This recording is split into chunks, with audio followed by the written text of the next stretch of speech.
সুপ্রিয় দর্শক মন্ডলী, বিসেফ ফাউন্ডেশনের নিয়মিত লাইভ টক শো থেকে আমি আতাউর রহমান মিটন প্রতিদিনের মতো আজও আপনাদেরকে স্বাগত জানাচ্ছি। আপনারা জানেন যে আমরা কৃষি এবং খাদ্য নিরাপত্তার বিষয়গুলো নিয়ে আলোচনা করি এবং আজকেও আমরা তারই ধারাবাহিকতায় কথা বলবো। কিন্তু আজকে আমরা কথা বলবো আমাদের দেশের 1/3 জনগোষ্ঠী, যাদেরকে আমরা যুবক বলে বলে থাকি, সেই যুব জনগোষ্ঠীর সংখ্যায় আমরা যদি 17 কোটিও ধরি বাংলাদেশের জনসংখ্যা, তাহলে প্রায় প্রায় 5.5 কোটির উপরে যে জনগোষ্ঠী, সেই জনগোষ্ঠীকে আমরা কিভাবে খাদ্য নিরাপত্তায় তাদেরকে কাজে লাগাতে পারছি বা কাজে লাগাতে পারি, সেই বিষয়গুলো নিয়ে আমরা আজকে আলোচনা করব। আমাদের এই 5.5 কোটি, যদি আমি শুধু যুবকদের কথাই বলি, এই 5.5 কোটি যুবক মানে 5.5 কোটি মুখ। এটা যেমন একটা সত্য দিক, আরেকটা দিক হচ্ছে তারা 5.5 কোটি মাথা এবং প্রায় 11 কোটি হাত। সুতরাং এই 11 কোটি হাত এবং 5.5 কোটি মাথাকে আমাদের খাদ্য নিরাপত্তা, আগামী দিনের খাদ্য নিরাপত্তা নিশ্চিতে কিভাবে কাজে লাগাতে পারি, সেটা আমাদেরকে অবশ্যই অবশ্যই চিন্তা করতে হবে। আমরা প্রায়শ বলে থাকি যুবরাই আমাদের ভবিষ্যৎ, এবং আজকে যুবকরা কিভাবে চিন্তা করছে তার উপরে নির্ভর করছে আগামীর ভবিষ্যৎ কেমন হবে। সেটাই যদি সত্য হয়, সেটাই নিশ্চয়ই সত্য, এবং সেই সূত্র ধরে আমরা বলছি যে বাংলাদেশের কৃষি এবং খাদ্য নিরাপত্তা আগামীতে কেমন হবে, সেখানেও কিন্তু আজকের যুবকেরা কিভাবে জিনিসটা ভাবছে, তারা কিভাবে সম্পৃক্ত হচ্ছে, তার উপরে অনেকাংশে নির্ভরশীল। আপনারা ইতিমধ্যে লক্ষ্য করে থাকবেন যে উন্নত দেশগুলোতে তো বটেই, বাংলাদেশের মতো উন্নয়নশীল দেশেও কৃষি খাতে শিক্ষিত যুবকদের অংশগ্রহণের পরিমাণ আশাব্যঞ্জক নয়। যারা একটু লেখাপড়া শেখে তারাই নিজেদেরকে চাকরির বাজারের জন্য প্রস্তুত করে, কোনো না কোনো একটা চাকরি তারা চায়, কিন্তু নিজেরা উদ্যোক্তা হয়ে, বিশেষ করে কৃষি খাতে, কৃষি বলতে আমি বলছি না যে সবসময় জমিতে ধান লাগানো, সেটাও গুরুত্বপূর্ণ, কিন্তু খাদ্য ভ্যালু চেইনের যে বিভিন্ন স্তর রয়েছে, উৎপাদন থেকে শুরু করে বিপণন পর্যন্ত এবং ভোক্তার পাত পর্যন্ত পৌঁছে দেওয়া পর্যন্ত যে টোটাল ভ্যালু চেইন, এই ভ্যালু চেইনের বিভিন্ন ধাপে বিভিন্ন ধরনের কাজ রয়েছে। সেই কাজগুলোতে যেন আমাদের যুবকদের অংশগ্রহণ বাড়ানো যায়, বা কিভাবে কতখানি তারা অংশগ্রহণ করছে, সেই বিষয়গুলো কিন্তু আমাদের ভাবা দরকার, এবং সেগুলো আমাদের জন্য গুরুত্বপূর্ণ। আমরা যদি সত্যিকার অর্থেই চাই যে কৃষি হবে আমাদের আগামীর অর্থনীতির মেরুদণ্ড, তাহলে সেই মেরুদণ্ডকে শক্ত করার জন্য, সেই মেরুদণ্ডকে সোজা রাখবার জন্য আমাদের দেশের যে যুব সমাজ, যে সবচাইতে প্রোডাক্টিভ ফোর্স, বয়সের কারণে এবং প্রাণ উদ্দীপনার কারণে সবচাইতে যে শক্তিশালী যে অংশ, সেই যুব তরুণ সমাজকে আমাদের সম্পৃক্ত করা দরকার। আমরা কম বেশি সকলেই জানি যে বর্তমান সরকার তাদের নির্বাচনী ইশতেহারে বলেছে যে তারুণ্যের অগ্রযাত্রায় সমৃদ্ধ আগামী। তারাও কিন্তু বলার সময়, বক্তৃতা দেওয়ার সময় বা দলিল তৈরি করার সময় বলছেন যে তরুণরাই হচ্ছে আমাদের সমৃদ্ধি অর্জনের চাবিকাঠি। সুতরাং এই তরুণদেরকে আমরা কতখানি আমাদের পরিকল্পনার মধ্যে নিতে পারছি, কতখানি আমরা তাদেরকে সম্পৃক্ত করতে পারছি, এবং আমরা কিভাবে তাদের জন্য কাজ করতে পারি, সেই বিষয়গুলো নিয়ে আমরা কিছুটা আলোকপাত করব। আহ, আজকে আমরা আশা করছি আমাদের সাথে বিসেফ ফাউন্ডেশনের এক ধরনের নিজস্ব আলোচনা বলতে পারেন, ব্রেনস্টর্মিং এর মতো। আমাদের বিসেফ ফাউন্ডেশনের বন্ধুদেরকে আমরা আমন্ত্রণ জানিয়েছিলাম যে আপনারা আসুন, আমরা কথা বলি, কিন্তু এখনো অনেকেই যুক্ত হন নাই। আমাদের প্রিয় সভাপতি, তিনি কানাডা থেকে আমাদের সঙ্গে যুক্ত হয়েছেন, যদিও সময়টা তার জন্য খুবই কঠিন। এখন কানাডাতে ভোর ভোর প্রায় 5টার সময়। স্যার কষ্ট করে প্রতিদিনই ভোর 5টার সময় উঠে আমাদের সঙ্গে যুক্ত হন। আমি স্যারকে অশেষ কৃতজ্ঞতা জানাচ্ছি। বিশেষ করে আপনার এই অংশগ্রহণ প্রমাণ করে আপনি মনের দিক থেকে এখনো তরুণ, এখনো যুবক। বরং থ্যাংক ইউ। বরং বরং আমাদের অনেক যুবকের তুলনায় আপনি অনেক বেশি তারুণ্যে ভরপুর। স্যার, আপনাকে স্বাগত জানাই। আমাদের সঙ্গে এই মুহূর্তে যুক্ত আছে আমাদের দুজন তরুণ বন্ধু, আনিকা আসলাম এবং রাশিদুল ইসলাম রাশেদ। নিশ্চয়ই ওরা আমাদেরকে কিছুটা ধারণা দেবে যে আগামীর ভবিষ্যৎ তারা কিভাবে ভাবে। আর স্যার, আপনিও যদি আমাদের সঙ্গে একটু আপনার ধারণাগুলো বিনিময় করেন, তাহলে আমাদের জন্য আমার মনে হয় যে সেটা একটা ভালো ব্যাপারই হবে। তো আমি প্রথমে রাশেদকে কিছু বলার জন্য অনুরোধ করছি। আমরা আজকে শিরোনাম ঠিক করেছি খাদ্য নিরাপত্তা নিশ্চিতে যুব সমাজের ভূমিকা। কেমন ভূমিকা যুব সমাজের হতে পারে বলে রাশেদ মনে করো?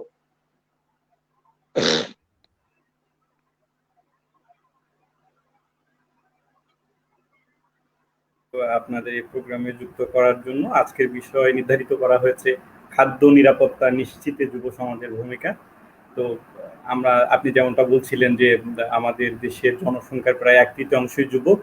আমরা যেটা জনসংখ্যার বোনাসকাল যেটাকে বলি, আমরা ডেমোগ্রাফিক ডিভিডেন্টের কথা বলি, সেই দিক বিবেচনায় যুবরাই কিন্তু আমরা বরাবরই বলে থাকি যে যুবরাই আমাদের আগামীর ভবিষ্যৎ। সুতরাং আমরা যদি আমাদের ইতিহাসটা যদি দেখি, ইতিহাসে কিন্তু আমাদের ক্রান্তিকালে, আমাদের সংকটকালে কিন্তু যুবরাই এগিয়ে এসছে। সুতরাং ক্রান্তিকাল উত্তরণে যুবদের একটা ভূমিকা রয়েছে। সুতরাং খাদ্য নিরাপত্তা নিশ্চিতে যুবদের অবশ্যই একটা ভূমিকা রয়েছে। সেখানে আমরা যদি কৃষির কথা বলি, কৃষিতে যুবদের একটা সম্পৃক্ততা বাড়াতে হবে। আমরা সবসময় বলি যে কৃষিতে যুবদের কিভাবে সম্পৃক্ততা বাড়ানো যায়, এবং কৃষিতে যুবদের সম্পৃক্ততা বাড়াতে গেলে কিন্তু কৃষিটাকে একটা লাভজনক পেশায় পরিণত করতে হবে, কৃষিটার আধুনিকায়ন করতে হবে, কৃষিতে প্রযুক্তির ব্যবহার ঘটাতে হবে।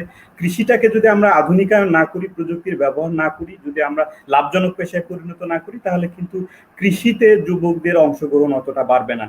কারণ আমাদের দেশে কৃষি পেশাটাকে কিন্তু অতটা সম্মানজনক পেশা হিসেবে কেউ নিতে চায় না। বিশেষ করে একজন যুবক পড়াশোনা শেষ করে কৃষি পেশায় এসে নিয়োজিত হবে এবং খাদ্য উৎপাদনে নিজেকে নিয়োজিত করবে, এমনটা অনেকেই বা এটাকে খুব সম্মানজনক মনে করে না। যদিও অনেক দেশ রয়েছে যে দেশগুলোতে, যেমন নেদারল্যান্ডের কথা আমরা যদি বলি, সেখানে কৃষকদের কিন্তু এলিট শ্রেণীর মর্যাদা দেওয়া হয়, কিন্তু আমাদের দেশে ঠিক কিন্তু তার উল্টোটা। সেটা একটা বিষয়। এখন আমাদের কৃষিতে যদি আমরা যুবদেরকে অংশগ্রহণ বাড়াতে চাই, সেখানে কৃষিটাকে একটা লাভজনক পেশায় পরিণত করতে হবে, এটা একটা বিষয়। আর একটা বিষয় হচ্ছে খাদ্য নিরাপত্তা নিশ্চিতে প্রধানমন্ত্রী কিন্তু ঘোষণা করেছেন যে আমাদের দেশে যেন 1 ইঞ্চি জমিও যেন পতিত অবস্থায় না থাকে। সেখানে আমাদের প্রতি ইঞ্চির জমির একটা যথোপযুক্ত ব্যবহার করতে হবে, সেটা একটা, সেই বিষয়ের দিকে আমাদের খেয়াল রাখতে হবে। এছাড়াও আমরা যদি বলি যুবদের ভাবনার কথা বলি, আমাদের যুবরা কিন্তু এখন পড়াশোনা শেষ করে সকলেই কিন্তু একটা চান যেন আমার একটা ভালো চাকরি হয়, অর্থাৎ চাকরির পিছনে আমাদের পড়াশোনা শেষ করতে করতে আমাদের বয়স কিন্তু প্রায় 25-26 বছর হয়ে যায়, এবং চাকরির পিছনে ছুটতে কিন্তু আরো 2 বছর বা 3 বছর চলে যায়, তারপরে হয়তো বা কারো ভাগ্যে যে চাকরিটা মেলে না। অর্থাৎ এই যে ওয়েস্ট অফ টাইম, অর্থাৎ আমার পড়াশোনা শেষ করেও আমি 2 বছর চাকরির পিছনে ছুটছি, কিন্তু তারপরে আমি চাকরি পাচ্ছি না, এই যে ওয়েস্ট অফ টাইমটাও হয়ে যায়। সুতরাং এই 2 বছরে কিন্তু আমি চাকরির পিছনে না ছুটে কিন্তু আমি অন্য কিছু করতে পারতাম, হয়তো বা আমি ছোট একটা ব্যবসা শুরু করতে পারতাম, যেমন আপনি বললেন উদ্যোক্তা হওয়ার কথা বললেন। আমাদের তরুণরা কিন্তু আমরা কিন্তু তরুণদেরকে কিন্তু উদ্যোক্তার ভূমিকায় অতটা আমরা পাই না, যতটা তারা চাকরির প্রতি তাদের যতটা আগ্রহ, কৃষির প্রতি কিন্তু ততটা তাদের আগ্রহ নাই, একজন উদ্যোক্তা হওয়ার প্রতি তাদের কিন্তু অতটা আগ্রহ নাই। কারণ উদ্যোক্তা হতে গেলে কিন্তু একটা ঝুঁকি, একটা রিস্ক থাকে, কিন্তু সেই রিস্কটা আমাদের তরুণ সমাজরা নিতে চায় না, এবং নিতে চাইলেও তারা ভয় পায়। সুতরাং এই রিস্কটা নিতে হবে, অর্থাৎ এই ঝুঁকিটা নেওয়ার প্রবণতা তাদের মধ্যে সৃষ্টি করতে হবে। সেক্ষেত্রে সরকারের একটা বড় ধরনের ভূমিকা থাকতে পারে। যুবদের জন্য আলাদা করে একটা পরিকল্পনা সরকারের দিক থেকে থাকতে হবে। যেমন সরকার যে 2017 সালে যুব নীতি প্রণয়ন করেছে, সেই যুব নীতিটার একটা বাস্তবায়ন ঘটাতে হবে। যুবদের উন্নয়নের জন্য কিন্তু যুব নীতিতে পর্যাপ্ত এলিমেন্ট আছে। সুতরাং যুব নীতিটা যদি আমরা বাস্তবায়ন করতে পারি, সরকার যদি যুব নীতিটা শুধু বাস্তবায়ন করে, তাহলে কিন্তু যুবদের কিন্তু অনেক বড় একটা উন্নয়ন সাধিত হবে, এবং খাদ্য নিরাপত্তা নিশ্চিতেও কিন্তু যুবরা বড় ধরনের একটা ভূমিকা পালন করতে পারে। যেমন পারিবারিক খামারের কথা যদি আমরা বলি, পারিবারিক খামারটাকে কিন্তু একজন যুবক কিন্তু পারিবারিক খামারের মাধ্যমে কিন্তু খাদ্য নিরাপত্তা নিশ্চিতে অনেক বড় ভূমিকা পালন করতে পারে। আমি আপাতত এইটুকুই বলছি, হয়তোবা পরবর্তীতে সুযোগ পেলে আরো বলবো। ধন্যবাদ। ধন্যবাদ রাশেদ। এটা খুবই একটা ভালোই হয়েছে। বিশেষ করে আশঙ্কার কথা যেটা বলা হচ্ছে, আমাদের সঙ্গে যোগ দিয়েছেন ডক্টর মাহমুদুল ইসলাম সেলিম। আমি সেলিম ভাইকে স্বাগত জানাচ্ছি। তিনি একজন আন্তর্জাতিক উন্নয়ন বিশেষজ্ঞ, এবং নিজেও মনের দিক থেকে দারুণভাবে তিনি যৌবনোদ্দীপ্ত, এবং আমরা আমরা আমাদের যুবক বলেই তাকে আমরা জানি। তো আজকে আমাদের বিষয় যে খাদ্য নিরাপত্তা নিশ্চিতে যুব সমাজের ভূমিকা, এই বিষয়ে আমরা সেলিম ভাইয়ের কথা বলবো। রাশেদ এইমাত্র আমাদেরকে বললো যে আমাদের যুবকদের যে উৎসাহ কম আজকে কৃষি খাতে, সেটার একটা বড় কারণ হচ্ছে তারা ঝুঁকি নিতে ভয় পায়। এখন এই যে যুবকরা ঝুঁকি নিতে ভয় পায়, তাদের জন্য রাশেদ মনে করে রাষ্ট্রের কিছু করণীয় রয়েছে।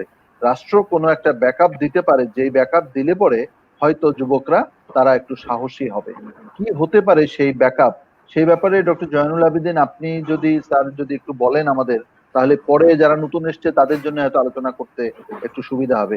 সংক্ষেপে একটু বলবেন স্যার, যাতে পরে আবার আপনাকে আমরা সুযোগ দিতে পারি। আচ্ছা, থ্যাংক ইউ মিটন।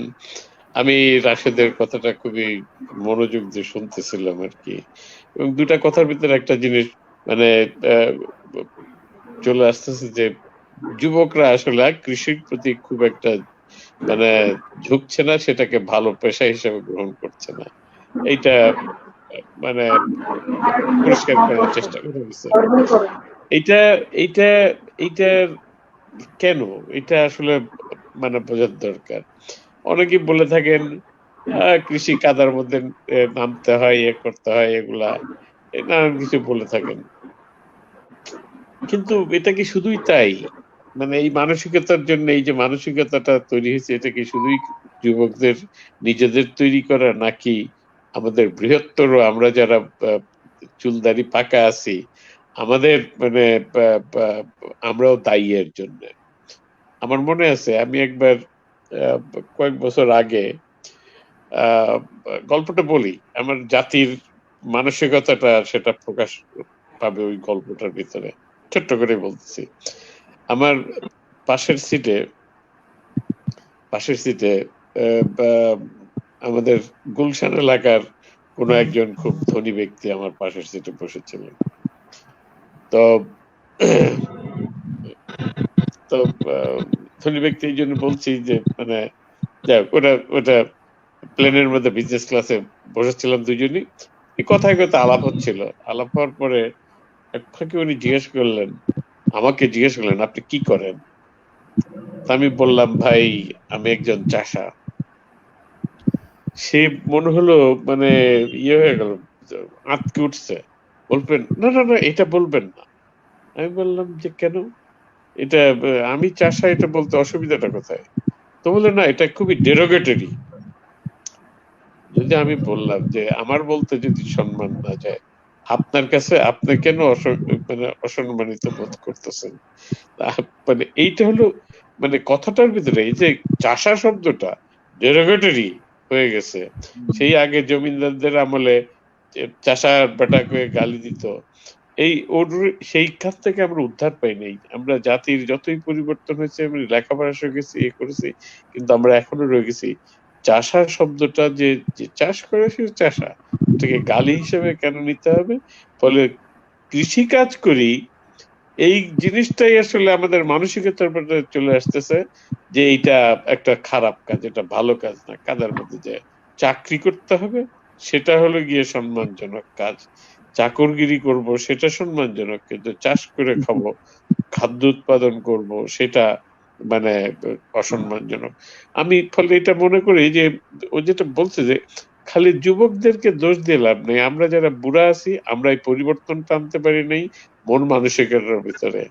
যে কৃষি কাজটা যে কাদায় নামিয়েই হোক আর যেটা করেই হোক, কৃষি কাজটা তাহলে অসম্মানের কিছু নাই, এটা বরঞ্চ আরো সম্মানের। যে তুমি সারা দেশের মানুষের মুখে অন্ন জোগানোর জন্য নিয়োজিত, সেই পেশায় নিয়োজিত রয়েছে, এটার চাইতে সম্মানজনক কি হতে পারে?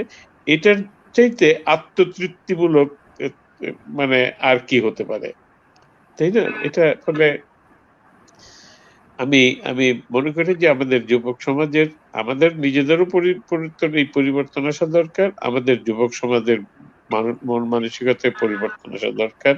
যে আমাদের বাপ চাচারা যে করেছে তারা অসম্মানজনক কিছু করে নাই, বরঞ্চ সেই পেশার থেকে করি যে আমাদেরকে বড় করে তুলছে, তার জন্য তো সেই পেশাটাকেও সম্মান করতেই হয় আমাদের।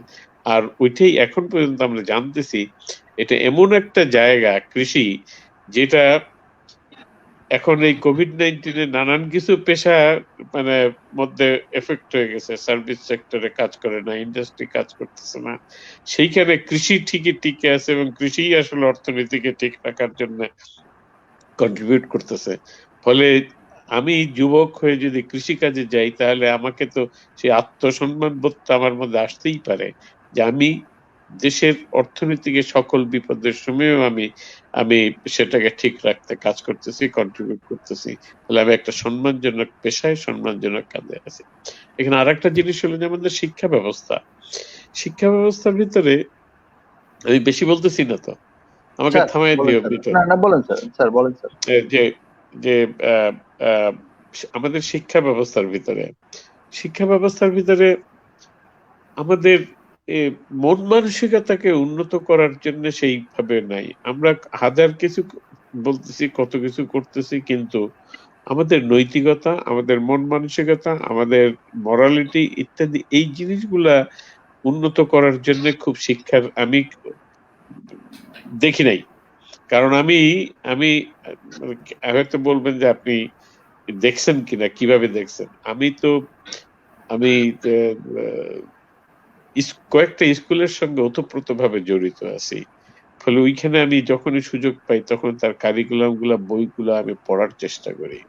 সেখানে আসলে আমি দেখি না যে একটা জাতি তৈরি করার জন্য যে ধরনের আসলে নৈতিকতা তৈরি করা দরকার, মন মানসিকতা তৈরি করা দরকার, সেগুলো নাই।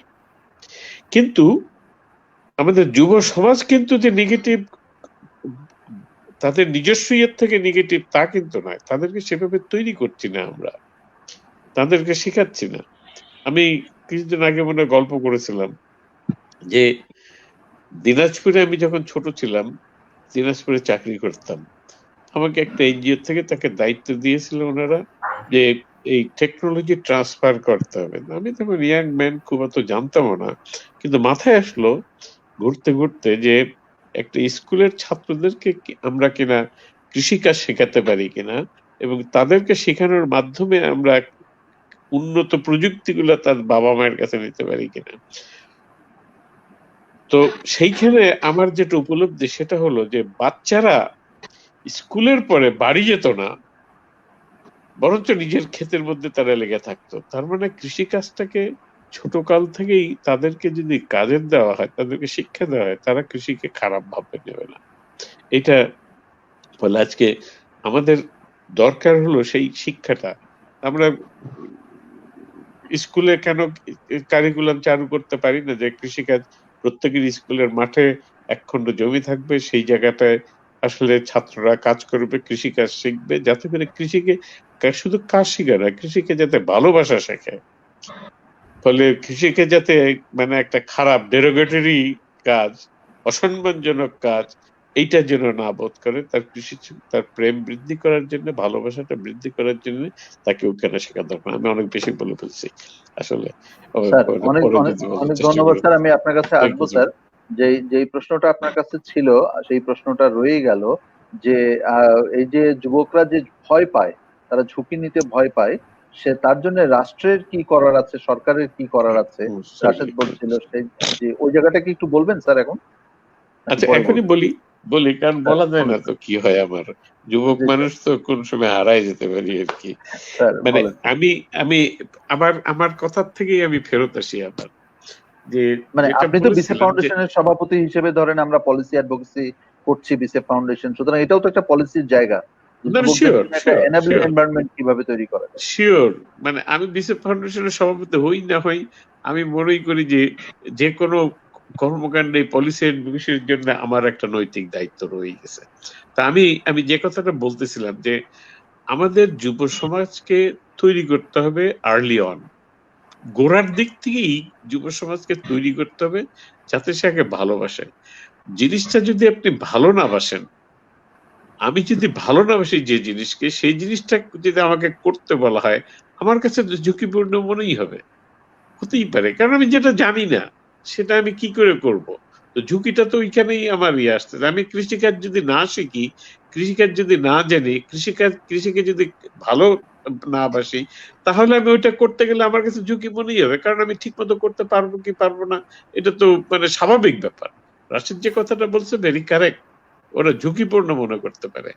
ফলে আমি প্রথম কাজটা সরকারের যেটা আমি মনে করি যে ওই আমাদের শিক্ষা ব্যবস্থায় হাত দেওয়া দরকার।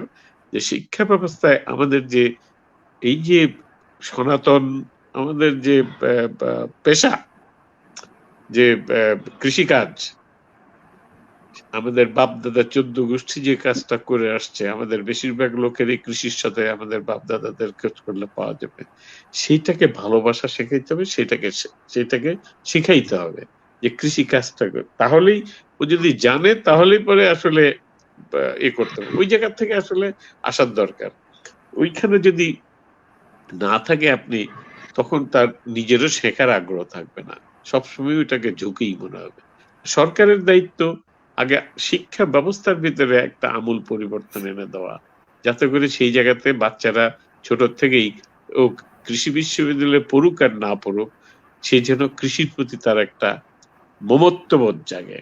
তো সরকারের দায়িত্ব এই কারণে একটা হলো যে শিক্ষা দেওয়া, আর একটা হলো যে হ্যাঁ, তাকে প্রশিক্ষণের, যেখানে যারা কৃষি কাজ করতে চায় অন্তত কিছুটা হলেও আগ্রহ আছে একেবারে যে সব সব সব যুবক যে আসলে মানে এটা করতে চায় না তাও নয়, কিন্তু অনেক অনেক যুবক শ্রেণী আজকাল কৃষি কাজের ভিতরে আসতেছে। তো তাদেরকে আসলে সঠিক প্রশিক্ষণ দেয়া এবং তাদেরকে ঝুঁকি কি করে মোকাবেলা করা যেতে পারে, যে প্রশ্নটা বলছে যে একটা নতুন তার সেই এন্টারপ্রেনারশিপ, কৃষি সংক্রান্ত কোনো কাজ শুরু করতে যাবে, ব্যবসায়ী করুক আর যাই করুক না কেন, সেটার জন্য তার প্রশিক্ষণ দেওয়া দরকার এবং সে তাকে প্রশিক্ষণ দিয়ে তার ঝুঁকি নেওয়ার ক্ষমতাটা বৃদ্ধি করা দরকার। আর ভালো করে বোঝানো দরকার ঝুঁকি নেওয়া ছাড়া কোনো কিছু হয় না। ওই যে কি একটা কথা আছে না যে নো রিস্ক নো গেইন, তাই না? তো নো রিস্ক নো গেইনটা ভালো করে আসলে রাশেদ তো জানি, রাশেদ এন্টারপ্রেনারিয়াল, তার বন্ধুদেরকে ভালো করে বোঝানো দরকার নো রিস্ক নো গেইন, এটা একেবারে মনের মধ্যে গেঁথে রাখতে হবে। তো আমাদের রাষ্ট্রকে আমি মানে একটা শুধু প্রশাসন যন্ত্র হিসেবে মনে করি না। আমি সবসময় বলে থাকি যে রাষ্ট্র হলো আমার সংসারে যেরকম বাবা মা হলো নেতৃত্ব দেয়, রাষ্ট্র জাতির জন্য একটা নেতৃত্ব দেবে। ভালো করুক খারাপ করুক, নৈতিকতা সব জায়গায় হলো রাষ্ট্রের দায়িত্ব। বলে সরকার প্রধান হলো আমার জাতির বাবা মায়ের মতো। বলে তারা আমাদেরকে যা শেখাবে, যেভাবে নিয়ে যাবে, যেদিকে টানবে আমরা সেটা শিখবো। ফলে যুবক শ্রেণীকে সঠিক পথে নেওয়ার জন্য আমার যে এই যে কৃষি কাজের যে ঝুঁকি অথবা যাই কিছু হোক না কেন, সেটার মতো বাড়ানোর জন্য সরকারের অবশ্যই দায়িত্ব আছে। একদিকে শিক্ষা দেয়া, পরবর্তীকালে ঝুঁকি নেওয়ার ক্ষমতা বৃদ্ধি করা এবং তার প্রশিক্ষণ ইত্যাদি সেগুলো করা। অনেক বলছি, অনেক ধন্যবাদ স্যার। আনিকা আসলাম, তুমি আমি সরি এই কথাটা বলে দেই, আমি আরেকটু সরি বলে দেই যে বিসেপ ফাউন্ডেশন ডেফিনেটলি মানে বিসেপ ফাউন্ডেশন আরো অনেক কাজ, ভালো কাজে পলিসি ইয়ের জন্য কাজ করেছে। ডেফিনেটলি এটাও একটা ইস্যু দিয়ে যদি কংক্রিট ইস্যু গুলো বের হয়ে আসে, ডেফিনেটলি এই পলিসি অ্যাডভোকেসির জন্য আমরা সরকারের সঙ্গে কাজ করতে আগ্রহী আছি এবং আমার যদি যা কিছু করা লাগে আমি সেটা করব আর কি। আমি যেরকম একটা উদাহরণ দেই, আমি কানাডায় রয়েছি, আপাতত মনে হবে দেশের থেকে অনেক দূরে রয়েছি, কিন্তু ওই যে আমাদের কৃষির ডেটাবেজের কথা বলতেছিলাম, সেটার জন্য আমি এখানে বসেই মানে অন্তত পক্ষে মেলা লোকের সঙ্গে টেলিফোনে কথা বলেছি আর কি, বলতেইছি। ফলে আমার এটার জন্য কোনো মানে দ্বিধা নেই কোনো, আপনাদের সঙ্গ দিতে আমি রাজি আছি। Thank you so much. Thank you sir, thank you sir. দর্শক মন্ডলী, এই কথাটা বলে রাখা দরকার যে ডক্টর জয়নুল আবেদিন যেটা এই সব শেষে যেটা বললেন যে আমাদের দেশে কৃষির ডেটাবেজ নাই, এই যে একটা হতাশা সব আলোচনাতেই উঠে আসে, সেই হতাশা কাটিয়ে ওঠার জন্য তিনি কানাডাতে বসে থেকেও কানাডিয়ান গভর্নমেন্টের সঙ্গে বাংলাদেশ গভর্নমেন্টের মধ্যে একটা ফ্যাসিলিটেশন রোল প্লে করছেন এবং এটা নিয়ে একটা প্রকল্প করা এবং এই কাজটা ত্বরান্বিত করার জন্য একটা চেষ্টা চলছে। তার মানে হচ্ছে যে যদি আমাদের সদিচ্ছা থাকে, যদি আমরা আন্তরিক হই, তাহলে সকল সমস্যাই সকল স্থানে বসেই সমাধানের জন্য কিছু না কিছু উদ্যোগ নেওয়া সম্ভব। প্রশ্নটা গুরুত্বপূর্ণ যে জায়গায়, সেটা হচ্ছে আমি কি চাই, আমি আসলে কতটা আন্তরিক। আমি এই প্রশ্নটা নিয়ে গাজী আনিকা আসলামের কাছে আসব। গাজী আনিকা আসলাম হাঙ্গার ফ্রি ওয়ার্ল্ডের ইউথ কোঅর্ডিনেটর হিসেবে দায়িত্ব পালন করছো। তো তোমার মূলত তোমার কয়েক বছরের অভিজ্ঞতা যুবকদের সাথেই, এবং তুমি জানো যে যুবকরা কিভাবে চিন্তা করে, তাদের পছন্দ কোনটা অপছন্দ কোনটা। তো আমরা আজকে যে বিষয়টা নির্বাচন করেছি যে খাদ্য নিরাপত্তা নিশ্চিতে যুব সমাজের ভূমিকা, এবং সেখানে রাশেদের কথাটা আমরা শুনলাম এবং জয়নুল স্যার বলছেন যে দৃষ্টিভঙ্গি পরিবর্তন করাটা একটা ব্যাপার। অন্তরের মধ্যে যদি নো রিস্ক নো গেইন গেঁথে নেওয়া যায়, তাহলে পরে আর কোনো সমস্যা থাকে না। তো সুতরাং কোথায় সমস্যা, কেন আমরা যুবকদের অন্তরের মধ্যে নো রিস্ক নো গেইন গাঁথতে পারছি না, সেটা যদি একটু বলো তাহলে আমার পরের বক্তারা হয়তো তোমার চিন্তার উপরে প্রক্ষেপণ দিতে পারবে। আরেকটু শুধু একটা কথা বলি, শুধু শুধু আনিকা একটু দাঁড়াও, শুধু নো রিস্ক নো গেইন নাই, আমি যে কৃষি কাজটা যে সম্মানের কাজ, এইটাও মনের ভিতরে আনা দরকার। আনিকা সরি, জি আনিকা বলো। জি ধন্যবাদ সবাইকে, আসসালামু আলাইকুম। ধন্যবাদ আমাকে কথা বলার সুযোগ প্রদান করার জন্য। আমি আসলে যা বলতে চেয়েছিলাম সেটা জয়নাল আবেদিন স্যার খুব সুন্দর করে আসলে বলে দিয়েছেন। না করাই আছে, খুব সুন্দর। আমাকে কি শোনা যাচ্ছে? শোনাচ্ছে। তো খুব সুন্দর করে স্যার বলে দিয়েছেন আপনি, ধন্যবাদ আপনাকে। আমরা আসলে ছোটবেলা থেকেই এমন ভাবে তৈরি হয়েছি যে এই পেশাটা আসলে আমাদের জন্য না, এবং আমরা পড়ালেখা করে এই পেশাটাতে আসলে আসতে চাই না। তো এইটা আমাদের ছোটবেলা থেকে মাইন্ডসেট করা। তো প্রথম কথা হচ্ছে আমাদের এই ধারণা থেকে আগে নিজেদেরকে উঠে আসতে হবে, এটা সবচেয়ে প্রথমে আমাদের মনে হয়। কারণ একজন কৃষক বলেন, আমার যতটুকু মনে হয় বা আমি যতটুকু দেখেছি, আমি চাই না আমার ছেলে এই পেশাতে আসুক। তো ওনাদেরও মাইন্ডসেট করা আছেন যে আসলে এই পেশাটা ভালো না। তো আমাদের সমষ্টিগতভাবে স্যার আপনি যেটা বলেন, আমাদের দৃষ্টিভঙ্গিটা পাল্টানো সবচাইতে বেশি ইম্পর্টেন্ট। আর আরেকটা জিনিস যেটা যুবকরা চায় সেটা হচ্ছে স্বীকৃতি। আমরা কাজের স্বীকৃতি খুব কমই দিতে পারি। যে কোনো সংকটের সময়, যে কোনো ক্রান্তিকালে আমরা জানি যে যুবকরা সবচাইতে আগে ইনিশিয়েটিভ নেয় বা একটা স্টেপ নেয়। আমরা যদি এই করোনাকালীন সময়ের কথাও চিন্তা করি, আমরা সবাই বাসা থেকে বের হতে আমরা যেখানে ভয় পাচ্ছি, সেখানে একদল ছেলে পেলে তারা খাবার রেডি করতেছে, সবাই সবার বাসায় বাসায় খাবার দিচ্ছে। ইভেন এমনও উদাহরণ আছে যারা করোনা রোগীকে উইদাউট এনি পেমেন্ট, ডাক্তারের সাথে তারা কাঁধে কাঁধ মিলিয়ে তারা কোনো পেমেন্ট ছাড়া তাদেরকে, করোনা রোগীদেরকে ডিরেক্ট তারা সেবা দিয়ে যাচ্ছে। তো এটা কিন্তু ইয়তরাই আসলে করছে। কিন্তু তারা যেটা চায়, তারা একটু সম্মান চায়, তারা একটা স্বীকৃতি চায়। আমরা অনেক সময় তাদেরকে আসলে ভলেন্টিয়ার ভেবে, অথবা তাদের খুব একটা এক্সপিরিয়েন্স নাই সেটা ভেবে তাদেরকে হয়তো তাদের যেটা আসলে পাওয়ার যোগ্য, যে পরিমাণ সম্মান পাওয়ার যোগ্য, তাদেরকে হয়তো সেটা আমরা দেই না। এজন্য তারা, সবাই হয়তো না, কিন্তু একটা নির্দিষ্ট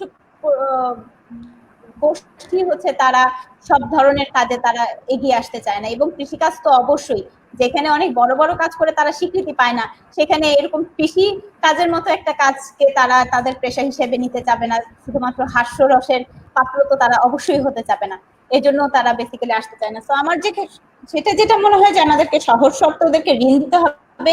কারণ আমাদেরকে অবশ্যই ভাবতে হবে আমাদের দেশের 1/3 হচ্ছে যুবক, কিন্তু আমরা হচ্ছে তেমন দেশ না যে আমাদের সকল যুবকের ফাইন্যান্সিয়াল কন্ডিশন এতটাই ভালো হবে যে তারা একটা রিস্ক করলে অন্তত 5 লাখ টাকা নিয়েও যদি আমার একটা বিজনেসে নামতে হয়, আমি 5 লাখ টাকা যদি একবার লস করি তাহলে সেটা আমি আবার রিকভার করতে পারবো, সেরকম একটা ব্যাকআপ আমাদের মোস্ট অফ ফ্যামিলিতেই আছে কিনা আমার ডাউট আছে।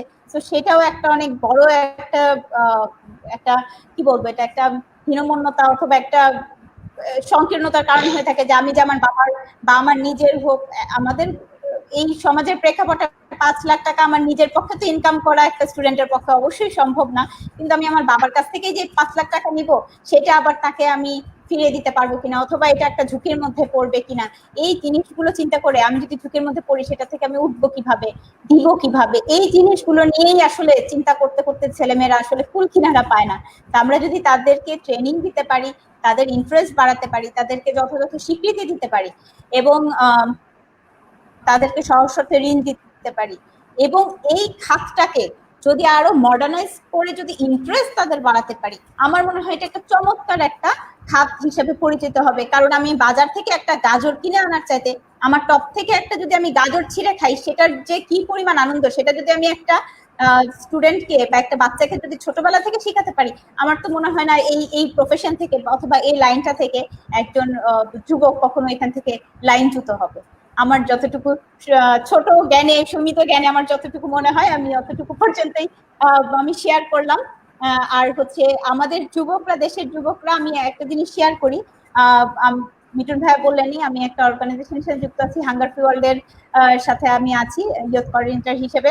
আমাদের যুবকরা, আমাদের যে ইয়ুথ উইং আছে, ইয়ুথ এগেইনস্ট হাঙ্গার, তারা এই টপিকের উপরেই আসলে বেস করে আমাদের একটা ইয়ুথ পার্লামেন্ট হচ্ছে, যেটার এবারের প্রতিপাদ্য বিষয় হচ্ছে নয়া স্বাভাবিকতা ও খাদ্য নিরাপত্তা ঝুঁকি উত্তরণে যুব নেতৃত্ব।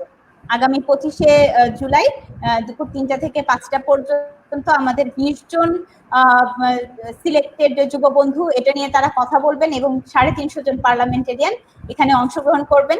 তো আমি আমার কথার মধ্যে এটাও বলতে চাই, আপনারা অবশ্যই আমাদের যুবকদের সেই ভয়েস গুলো শোনার জন্য, তাদেরকে স্বীকৃতি দেওয়ার জন্য, তাদেরকে এনকারেজ করার জন্য অবশ্যই আমাদের সাথে যুক্ত থাকবেন। সেটা ইয়ুথ এগেইনস্ট হাঙ্গারের পেজ থেকে লাইভ শো টেলিকাস্ট করা হবে। বিসেফ ফাউন্ডেশন এটার অন্যতম সহযোগী, তাই তো? সহায়োজক। জি জি, সহায়োজক এবং বিসেফ ফাউন্ডেশনকে অনেক অনেক ধন্যবাদ আমাদের সাথে শুরু থেকেই থাকার জন্য এবং আমাদের সাথে থেকে যুবকদেরকে, আমাদের তরুণ বন্ধুদেরকে সব সময় সহযোগিতা করার জন্য এবং অনুপ্রেরণা যোগানোর জন্য ধন্যবাদ। Thank you. অনেক ধন্যবাদ আনিকা। তো এটা খুব গুরুত্বপূর্ণ একটা পয়েন্ট যে আমাদের দেশের একটা বড় যুবক জনগোষ্ঠী যাদের ফ্যামিলি ব্যাকআপটা ওইভাবে নাই, যে একটা টাকা নিয়ে, তুমি তো 5 লাখ বলছো, আমি তো 1 লাখও ভাবতে পারি না। অনেকের পক্ষে 1 লক্ষ টাকা বা 50,000 টাকা নিয়ে একটা কিছু করবে, সেটা তো অনেকের পক্ষে সম্ভব না। সেই জায়গাতে সেখানে রিস্ক ফ্যাক্টরের জায়গাটা আসছে এবং রাষ্ট্রের সেখানে কোনো একটা কিছু করার আছে।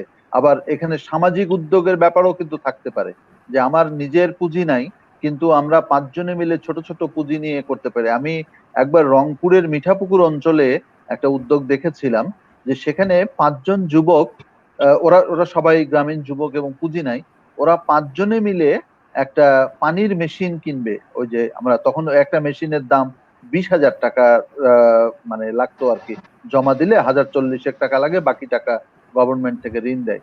এই 20,000 টাকা ওরা 5 জনে মিলে জোগাড় করেছে, করে একটা পানির মেশিন, হ্যাঁ, করে তারা 200 বিঘা জমির যে স্কিম বলে আমাদের ওই অঞ্চলে, সেই স্কিম করে, ইরি মৌসুমে তারা স্কিম করে তারা কিন্তু তাদের এক ধরনের আত্মকর্মসংস্থানের ব্যাপার করেছে।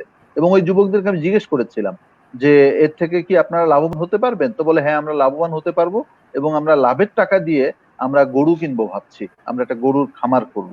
তো এই যে ছোট ছোট পুঁজি দিয়েও করা যায়, সেই ভরসার জায়গাটা বা সেই নিদর্শনের জায়গাটা, সেই মডেলটা আমরা তুলে ধরতে পারছি না। এবং তুমি যে কথাটা বলছো স্বীকৃতি, সেই স্বীকৃতির জায়গাটাও আমরা তৈরি করতে পারছি না। হ্যাঁ, কারণ আমরা অনেক সময় তরুণ বয়সে আমরা বলতাম যে আমি কৃষি কাজ করি, এটা যদি শোনে তাহলে মেয়ের বাপ তো বিয়ে দিবে না। তো সুতরাং এটা তো একটা মানে মানিজ্যতের ব্যাপার। সুতরাং আমাদের একটা চাকরি যেমনই হোক, যত ছোটই হোক, অন্তত বিয়ে করার যোগ্যতার জন্যও একটা ছোট চাকরি দরকার। হ্যাঁ, তো এই যে অবস্থা, সেই অবস্থার প্রেক্ষিতে আমরা এখন ডক্টর মাহমুদুল ইসলাম সেলিমের বক্তব্য শুনবো। তিনি এমন এক জনপদের মানুষ, বেড়ে উঠেছেন সেখানে, কিন্তু আমরা প্রত্যন্ত অঞ্চল বলে যে অঞ্চলটাকে বলি, সেই অঞ্চল থেকে তিনি বেড়ে উঠেছেন। একটা কৃষি ভিত্তিক সমাজে তিনি বড় হয়েছেন, নিজে পড়ালেখা করেছেন কৃষিতে এবং কৃষির সঙ্গেই তিনি আছেন।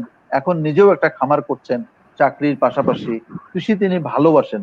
কেন ভালোবাসেন, কেন যুবকদেরকে এখানে আসা দরকার, সেই কথাটা যদি একটু ডক্টর মাহমুদ ইসলাম সেলিম আপনি বলেন, যাতে আমাদের তরুণরা অনুপ্রাণিত হতে পারে। ধন্যবাদ আতাউর রহমান মিটন এবং বিএসএফ ফাউন্ডেশনের সভাপতি জয়নাল স্যার আছেন, এর সঙ্গে যারা শুনছেন আজকে এই আলোচনা। আমি প্রথম থেকে শোনার চেষ্টা করলাম। স্যার বলছেন, তারপরে গাজী আনিকা রাশিদুল বলছেন যুবক নিয়ে। আমি যে বিষয়টা আলোচনা করতে চাই, প্রথম থেকে স্যার যেটি আলোচনা করছেন, নো রিস্ক নো গেইন। তো আমি যেহেতু দুর্যোগ ব্যবস্থাপনা নিয়ে কাজ করি, তো ডিজাস্টার রিস্ক নিয়ে আমি সবসময় কথা বলি। রিস্ক শব্দটা আসে ভালনারেবিলিটি থেকে। তো নো রিস্ক নো গেইন এই শব্দটা ফাইন্যান্সিয়াল রিস্ক নিয়ে আমরা সাধারণত, কিন্তু দুর্যোগ ব্যবস্থাপনার ক্ষেত্রে আমরা বলি KNOW, নো রিস্ক। মানে আমরা যদি ঝুঁকিটাকে জানি তাহলে নো রিস্ক মানে নো রিস্ক, অর্থাৎ কোন রকম ঝুঁকি নেই। তো আজকে যুবকরা যে কৃষিতে আসবে, তারা যে ঝুঁকিগুলোর কথা বলছে, এই ঝুঁকিগুলো একটু বিশ্লেষণ করা দরকার, যে আসলে ঝুঁকিগুলো, কৃষিতে ঝুঁকিগুলো কোন দিক থেকে আসছে। প্রথমত দুই ভাগে আসতেছে, একটা হচ্ছে প্রোডাক্টিভ সেক্টরের ঝুঁকি, আর একটা হচ্ছে দুর্যোগ বা আপদ থেকে ঝুঁকি। তো প্রোডাক্টিভ সেক্টরের যে ঝুঁকিগুলো আসে, তার মধ্যে প্রথম আসে প্রযুক্তিগত ঝুঁকি, যে আমরা যে টেকনোলজি গুলো নিচ্ছি বা যে টেকনোলজি গুলো দিয়ে কৃষি কাজ করছি, সেটি আমরা আসলে কতটুকু জানি, সেটি একটা প্রযুক্তিগত ঝুঁকি আছে। তারপরে আপনার লেবার থেকে একটা রিস্ক, যে শ্রমিকরা কাজ করছে তার দিক থেকে কিছু ঝুঁকি আছে। আর এর পাশাপাশি যখন আপনি দেখবেন পলিটিক্যাল রিস্ক বলতে একটা কথা আছে এগ্রিকালচার, যেমন বাংলাদেশের বর্তমান সরকারকে বলা হয় কৃষি বান্ধব সরকার। এটিরও নিঃসন্দেহে কারণ আছে, কারণ কৃষিতে যে পলিসি থাকবে একটি সরকারের, সেটি যদি কৃষি এবং কৃষক বান্ধব না হয় তাহলে ঝুঁকি থেকে যাবে।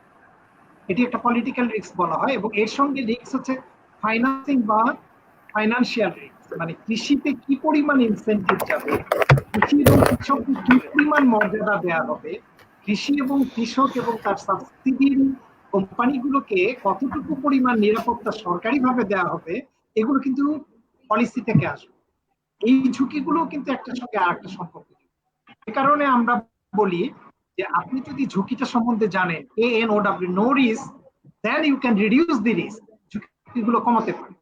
এর পাশাপাশি আসতেছে যেটি বাংলাদেশের জন্য সবচেয়ে বড় রিস্ক, সেটি হচ্ছে ডিজাস্টার রিস্ক। এগ্রিকালচার সেক্টর, বন্যা হচ্ছে, বন্যা হওয়া মানে হচ্ছে কৃষিতে ধ্বংস হবে, যেগুলো শস্য আছে সেগুলো ডুবে যাবে, তারপরে আপনার মাছ, যেগুলো বিশেষ করে চাষের মাছ, পুকুরগুলোর যে এম্বাঙ্কমেন্ট গুলো থাকে চারিদিকে, যে বাধা থাকে, সেগুলো ভেঙে যাবে, পুকুরের মাছগুলো তখন অন্যান্য নদী বা জলে চলে যাবে, অর্থাৎ ব্যক্তিগত থেকে রাষ্ট্রীয়ভাবে সেগুলো চলে যাবে। অর্থাৎ এই যে ঝুঁকিগুলো, এগুলো কিন্তু আলাদাভাবে যদি আমরা বিশ্লেষণ না করি এবং তার জন্য যদি ব্যবস্থাপনা না করি, তাহলে কিন্তু ঝুঁকিগুলো থেকেই যাবে। আমি ব্যবস্থা পরে আসবো। তো পলিটিক্যাল রিস্কের কথা বললাম, টেকনোলজিক্যাল কিছু রিস্ক আছে।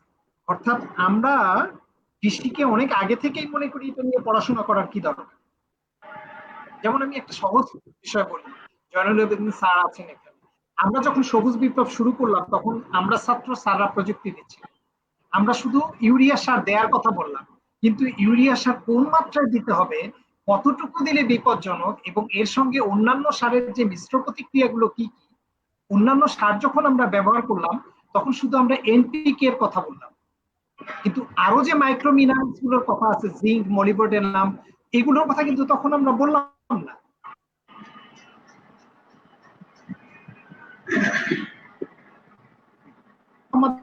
করে সেই কৃষককেই বোঝাতে হচ্ছে কমপ্লিট প্যাকেজ। এই জন্য একটি কথা আছে, আপনি যদি কারো কাছে জানতে চান কোনো বিষয়, উনি যেন এক্সপার্ট হন। আমরা যদি ফুল বিষয় না, মানে প্রত্যেকটি বিষয় পূর্ণ, তাহলে সেটি পূর্ণরূপে দেওয়াও যায় না। বাংলাদেশে প্রায় প্রত্যেক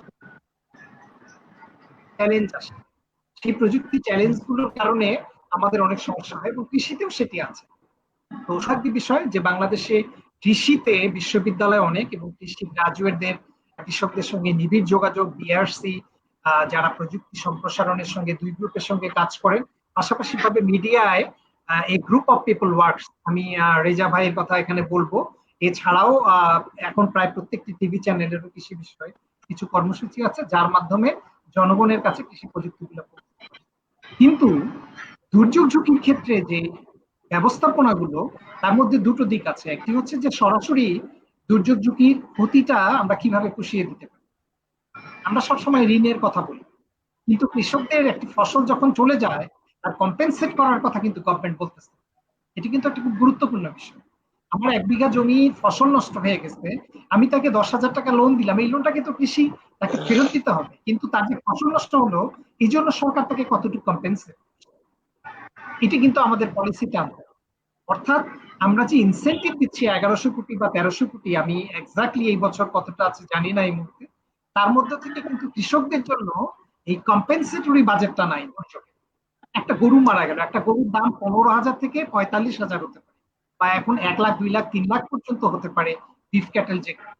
আর এখন সেই গরুটা যদি কোনো রোগে মারা যায় বা কোনো আপনার দুর্যোগে মারা যায়, এখন অ্যানথ্রাক্স হচ্ছে বা এফএমডি হচ্ছে, তাহলে সেই জন্য ওই কৃষককে কি আমরা কোনো কম্পেনসেটরি ব্যবস্থা ফাইন্যান্সিয়ালি রাখছি, বা ঝুঁকি নিরসনের জন্য কোনো রিস্ক ট্রান্সফার যেটাকে আমরা বলি, বা ওই গরুটার কি আমরা ইন্স্যুরেন্স করার কোনো ব্যবস্থা করছি? কৃষিতে ইন্স্যুরেন্স কিন্তু ঝুঁকি ব্যবস্থাপনা রাখে। আমি এই জায়গাগুলো পুরোপুরি ভাবে বলতে চাই, যেটা এর আগেও আমি বলেছি যে সরকারের disaster risk management in agriculture সেক্টরের একটা প্ল্যান অফ অ্যাকশন আছে, যেটা আমি আমার নেতৃত্বেই করা হয়েছিল ডিএই তে, কিন্তু পরবর্তীতে সেটা পূর্ণাঙ্গ বাস্তবায়ন হয়। যে কারণে কৃষকরা দুর্যোগ থেকে যে ক্ষয়ক্ষতি হচ্ছে তা কম্পেনসেশন পাচ্ছে না। এটি একটা বড় দিক। কৃষি ঋণেও সবচেয়ে বড় সমস্যাটা হচ্ছে কৃষি ঋণ যেভাবে জনগণের কাছে যাওয়ার কথা সেভাবে যাচ্ছে। কৃষকরা যখন মাইক্রো ক্রেডিট এনজিও থেকে নিচ্ছে তাদেরকে সুদের পরিমাণ বেশি দিতে হবে। আর পাশাপাশি ভাবে যে সকল কাজগুলো আছে, যেমন আপনারা জানেন যে যুব উন্নয়ন অধিদপ্তর, যেহেতু আজকের বিষয়টা যুবক এবং কৃষি নিয়ে, যুব উন্নয়ন অধিদপ্তরে কিন্তু সকল কার্যক্রমই বলা যায় যে কৃষি সম্পর্কিত। যুবতীদের প্রশিক্ষণ দেওয়া হচ্ছে এবং তাদেরকে কিছু অংশ সেখানে লোন দেওয়া হচ্ছে, তারা সেই কাজগুলো করছে। কিন্তু এখানেও চ্যালেঞ্জ কিছু আছে, যে আসলে আমরা যদি 25 জনের একটা ব্যাচকে ট্রেনিং দিচ্ছি, আমরা কি 25 জনকে মাইক্রো ক্রেডিট বা ব্যাংকের সঙ্গে যোগাযোগ করে দিতে পারছি? এই জায়গাটায় কিন্তু অনেক কিছু করার আছে।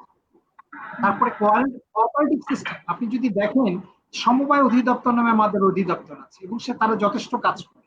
আমি নিজেও এই সমবায় অধিদপ্তর নিয়ে কিছু করার চেষ্টা করছি, কিন্তু সেখানে আমাদের রাষ্ট্রীয় অনেক সেবার ক্ষেত্রে আমরা যেটাকে বলি রিঅ্যাক্টিভ, মানে জনগণ যাবে এবং তারা বলবে বাধা এই কাজগুলো করে আনতে হবে, কিন্তু রাষ্ট্রীয় দপ্তরগুলো কখনোই যুবকদেরকে বলতেছে না যে আসো আমরা সবাই মিলে সমবায়। কিন্তু এখন যদি সেই রাষ্ট্রীয় দপ্তরকে বলা হয় যে একটা উপজেলা সমবায় অধিদপ্তরকে যে আগামী অর্থ বছরে 2020-21 অর্থ বছরে আপনাকে 20টা যুব সমিতি করে দেখাতে, তখন কিন্তু কর্মকর্তার দায়িত্ব থাকবে নতুন করে 20টা যুব সমিতি করা কৃষক, এবং উনি ফ্যাসিলিটেট করবে। এখন কি আছে, যুবকরা যদি করতে চায় উনি তখন বলবে যে আপনাকে প্রতি মাসে মিটিং করতে হবে, একটা কমিটি জমা দিতে হবে, আপনাকে সাবস্ক্রিপশন দিতে হবে, আমরা ভিজিট করতে যাব, এবং ভিজিট করতে গিয়ে নানা রকম বিষয় আছে যেগুলো আপনারা পত্রপত্রিকায় দেখেন। এটাকে আমরা বলি রিঅ্যাক্টিভ ব্যাপার। আর প্রোঅ্যাক্টিভ ব্যাপার হচ্ছে আমরা যদি বলি যে সরকার যদি বলে যে 460টা উপজেলায় বা 508টা থানা, যেখানে যে প্রতিটি উপজেলাকে 10টা করে যুবকদের কৃষি সমবায় দেখাতে, তাহলে কিন্তু আমার দায়িত্বের মধ্যে পড়ে যাবে। আমরা উন্নয়ন কর্মকাণ্ডে কাজ করি, আমরা যখন প্রতি বছরের কর্মকাণ্ড করি আমাদের কিন্তু বলা থাকে যে আমরা এই পলিসিটা ড্রাফট করে দেব, এই এসওপিটা ড্রাফট করে দেব, আমরা 10টা ওয়ার্কশপ করব, আমরা 5টা পলিসি অ্যাডভোকেসি মিটিং করব, আমরা 4টা ফিল্ড ট্রাভেল করব, আমরা কমিউনিটির সঙ্গে এতগুলো মিটিং করব। দিস ইজ আওয়ার সিটিজেন চার্টারের মধ্যে আমরা এটা এগ্রিমেন্ট করে ফেলি, ওয়ার্ক প্ল্যান। এখন রাষ্ট্রীয় দপ্তরগুলো যারা যুবকদেরকে সচেতন করবে এবং যুবকদেরকে কৃষিকাজের মধ্যে এনগেজমেন্ট করবে, তাদেরকে এই দায়িত্বগুলো রাষ্ট্রীয়ভাবে দিয়েছে যে সমবায় অধিদপ্তর 20টি করে করবে, যুব উন্নয়ন 20টি করে প্রশিক্ষণ দিবে, এবং এই প্রশিক্ষণার্থীগুলোই তারা যে সমবায় অধিদপ্তরের মাধ্যমে তারা সমবায় করবে, এবং যে কৃষি ব্যাংকে যে সরকার বলছে যে লোনগুলো দিবে সমস্ত ব্যাংকে, তাহলে এই যে যুব উন্নয়ন অধিদপ্তর, সমবায় অধিদপ্তর এবং সরকারের ফাইন্যান্সিং যে কৃষি লোনগুলো বলা আছে যে 3% থেকে 4%-এর মধ্যে, তাদের মধ্যে যোগসূত্র কে করবে? অর্থাৎ রিলেটিভ ভাবে তো এটা হবে না, কিন্তু যদি দায়বদ্ধতা দেওয়া যায় যে যুব উন্নয়ন এতগুলো প্রশিক্ষণ দিবে, সমবায় তাদেরকে নিয়ে কাজ করবে এবং ব্যাংক তাদেরকেই লোন দিবে, এবং বছর শেষে আমরা এতগুলো যুবকদের ফার্মিং দেখতে পাবো। এটি একটা অ্যাপ্রোচ হতে পারে চ্যালেঞ্জের, যেটা আমরা বললাম। দ্বিতীয় বিষয়টা হচ্ছে যেটি মর্যাদার বিষয়। মর্যাদার বিষয়, আমি যখন এনিম্যাল ভর্তি হতে গিয়েছিলাম, আমার মনে আছে হাসনাত স্যার মারা গিয়েছেন, উনি তখন dean, Aminul sir vice chancellor. আমি দুটো ক্লাস ডিভিশন নিয়ে যখন এনিম্যাল হাজবেন্ড্রিতে ভর্তি হয়েছি, ভাইবা দিতে গিয়েছি, স্যার বলে তুমি এখানে পড়তে আসছো কেন, এখানে তো পাশ করলে বিয়ে শাদী হবে না, বলবে তুমি পশু পালক। এই যে একটা বিষয় যে কৃষির যে মর্যাদাটা, কিন্তু আমরা যদি দুটো দেখি, কৃষি কিন্তু ইন্ডিপেন্ডেন্ট। কৃষি, আমরা খুব কৃষি বিশ্ববিদ্যালয়ে আমরা বলতাম একটা কথা, যে সমাজে যে রাষ্ট্রের এগ্রিকালচার নেই তার বেসিক্যালি কোনো কালচার নেই। মানে কৃষি যদি না থাকে, কৃষি না থাকে, সেই জাতির কিন্তু আসলে ভালো কোনো সংস্কৃতি থাকে না। যে কারণে আপনি যদি অন্যান্য দেশগুলোকে দেখেন, কৃষির প্রতি সাবসিডিও দেওয়া হয়। আপনি জাপানের ক্ষেত্রে যদি দেখেন, জাপান এবং ইউরোপিয়ান এগ্রিকালচারে কিন্তু হিউজ সাবসিডি থাকে। কারণও আছে, কারণ আপনার নিজস্ব কৃষিকে যদি আপনি ধরে না রাখতে পারেন, আপনার খাদ্যাভ্যাসকে আপনি ধরে রাখতে পারবেন না।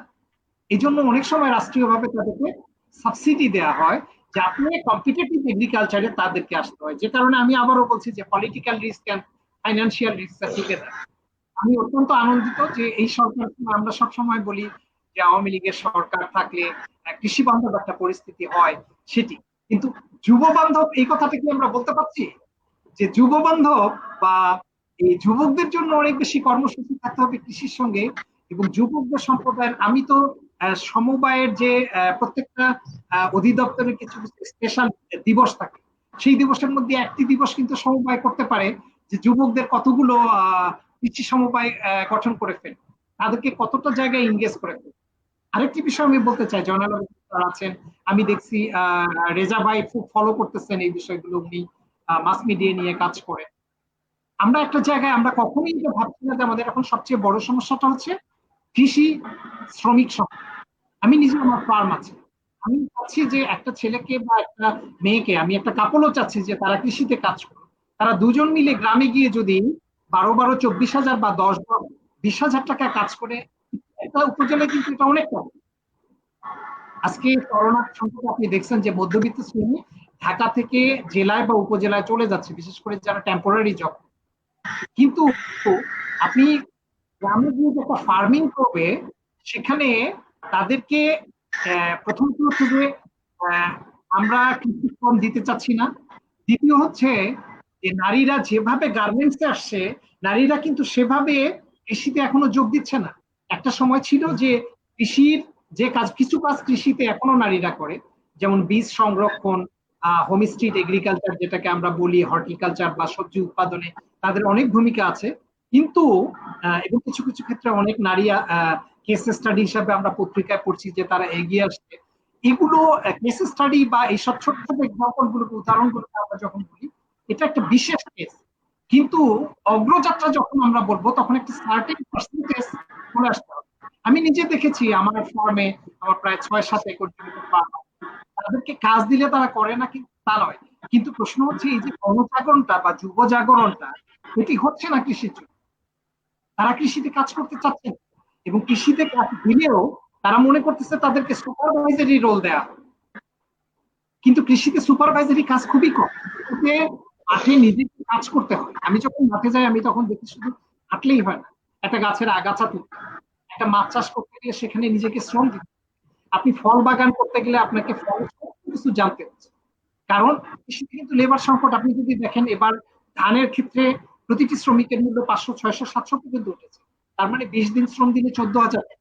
আপনি দেখেন বাংলাদেশের আসলে কোন চাকুরিতে, সরকারি চাকুরিতে বেতন একটা ভালো অবস্থানে বর্তমানে আছে, কিন্তু বেসরকারি চাকরিগুলোর অবস্থা দেখেন, বিশেষ করে যারা শিক্ষকতা করতে প্রাইভেট। আমি নিজে একটা স্কুলের সঙ্গে জড়িত, আমি নিজে হসপিটাল বা ক্লিনিক গুলোর সঙ্গে জড়িত। আমার কাছে যখন সিভি দেয় এবং তারা যখন বেতন এক্সপেক্ট করে, আমি তো দেখি খুব বেশি বেতন তারা চায় না, তখন আমি তাদেরকে বলি তোমরা গ্রামে যাও, কৃষি কাজ করো, সেখানে কিন্তু টাইম দিবেন। সময় মনে হয় না জনাল স্যার, মহিদুল খাস ভাই বল এমনি। এই যে জায়গাগুলোতে এবার একটা লক্ষণীয় বিষয় হচ্ছে যে কোভিড পিরিয়ডে যে ই কমার্স বা এখানে এগ্রিকালচার, বাইরে থেকে আম নিয়ে আসছে, সবজি নিয়ে আসছে, ঘি বিভিন্ন এলাকা থেকে, আমি দেখছি বেশ কয়েকটি গ্রুপ অনলাইনের মাধ্যমে ঢাকায় একটা সরবরাহ। এটা একটা অপরচুনিটি যে তরুণ তরুণীরা সেখানে ইনগেজ হচ্ছে কৃষি ব্যবসায়। কিন্তু কৃষি ব্যবসা তো শুধু নয়, আপনি যদি উৎপাদন ব্যবস্থায় তাদেরকে না নিয়ে আসেন, শুধুমাত্র বিপণন ব্যবস্থায় আমরা তো লাভ হবে না, কারণ উৎপাদন ব্যবস্থায় কত পরিমাণ শ্রমিক আমরা ব্যয় করব এবং বিপণন ব্যবস্থায় কত পরিমাণ শ্রমিক ব্যয় করব, তার কিন্তু একটা নির্দিষ্ট অনুপাত থাকতে হবে। তো আমরা যে জায়গাগুলোতে গুরুত্ব দেওয়া দরকার সেখানে কম গুরুত্ব দিই, আমরা সেই শ্রমটা সেখানে দিতে চাচ্ছি না। অর্থাৎ কৃষি উৎপাদন ব্যবস্থার কথা আমি জোর দেব, সেখানে আমাদের এটি নেই। বিপণন ব্যবস্থা একটি বড় সমস্যা আছে। আমি এবার চেষ্টা করলাম, প্রায় 5-6 বার আমি রংপুর থেকে আম নিয়ে আসলাম, হাড়িভাঙা আমকে আমি প্রমোট করি। এটা অনেকেই জানেন যারা আমার সামাজিক মাধ্যমে দেখেন, আমি রংপুরকে প্রমোট করি যেহেতু আমার নিজের এলাকা, এবং রংপুরের আমকে প্রমোট করি। কখনোই আমি আম 48 ঘন্টার আগে পাই, কিন্তু আমি যদি এটা 24 ঘন্টায় পেতাম তাহলে আমার জন্য অনেক বেশি সুবিধা। তাহলে রংপুর থেকে গাড়ি আসতে 7 থেকে 8 ঘন্টা লাগার কথা, রংপুরে যদি আমি একটা গাড়ি বা যেভাবে আমগুলো আসাচ্ছে সেটাকে যদি 12 ঘন্টায় পৌঁছানো যায় এবং অন টাইম ডেলিভারি করা যায়, তাহলে কিন্তু যেহেতু যে কোনো সবজি বা কৃষি পণ্য সেই জায়গাটায় যত দ্রুত আমি সেটা গ্রাহকের কাছে পৌঁছাতে পারবো, সেখানে তত দ্রুত সেটা নিশ্চিত করা যাবে খাদ্য মান এবং তার পচনশীল যেহেতু সেগুলো কমানো যাবে। তো আমরা সার্বিকভাবে যদি দেখি, হ্যাঁ এখানে সাইফুল আজম খান স্মার্ট এগ্রিকালচার কথা, স্মার্ট একটা কমন টার্ম যে সব জায়গায় আমরা বলি, কিন্তু আমরা যদি স্পেসিফিক অবজেক্টিভ নিয়ে না আগাই, তরুণ তরুণীকে কৃষির উৎপাদন ব্যবস্থায় কত পার্সেন্ট যোগ করবো, সেটি রাষ্ট্রীয় একটি ভূমিকা টার্গেট থাকতে হবে বা গোল থাকতে হবে। আমরা বলে দেবো যে 2020-21 অর্থ বছরে এতগুলো কৃষি সমবায় যুবক যুবতীদের নিয়ে আমরা দেখতে চাই। তার জন্য কৃষি খাতে যে আমাদের লোন আছে সেখানে ডেডিকেটেড করে দিতে হবে। বাংলাদেশ ব্যাংক বলে দিবে যে আমরা এতগুলো কৃষি সমবায়ের মাধ্যমে কমপক্ষে 5 লাখ বা 10 লাখ আমরা দেখতে চাই। কারণ এখন আইডি নাম্বার আছে, আমি ইজিলি বলতে পারবো যে রাশেদুল ইসলাম তার আইডি নাম্বার এত, তার পীরগঞ্জে অমুক একটা ফার্ম আছে।